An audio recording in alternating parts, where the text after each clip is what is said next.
ye pese ye pe won krabia ye kosie won Saturday ya na me de ahobrase sere me ne mebusua na me mpenifo sere mom beja me na me nkoja me mmei penino a pilot instructor intina omo koye se ho airport no on the school university deliverance na afa no university na any whole airport no university of university no and na wako fa brofo a omba be pie pilot school and engineering na nka Hebron fu bebrebe benefit okoye okita player oko enye first time okoba nti we okoye na omko sign contract multi-million-dollar contract nti ofia oba no me wa brechi na me no kasa ofre me pa no afre nti omo be tunu no mo frɛ me nti wana me so ebi omo adu nti me frɛ wona so da aka 5 minutes ye nam tema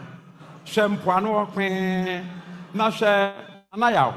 eketwa no efrɛ Elijah wada na se Elijah da frɛ na Elijah nyane no se da ye si a ebedi nkomo me no ye rough pa nti o se aka 5 minutes 5 minutes me frɛ no phone anko biom nanso ye de nyonyam mawurade pa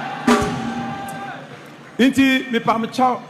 me da bei munyina ye call state house our parliament house aban we ayade wa shada mam state house president ankasa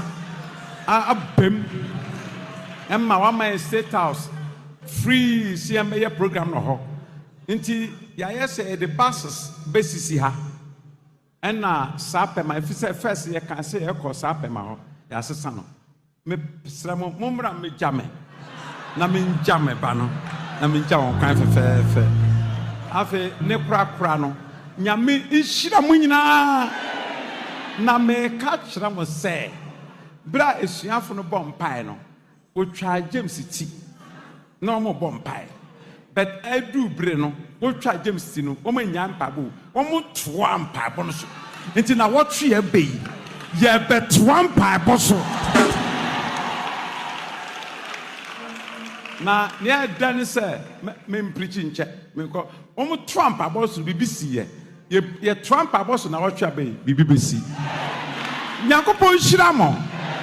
ama obi aba yo brempon wonu fie mo ye hira Yesu dim amen Bon, c'est ma Jesus.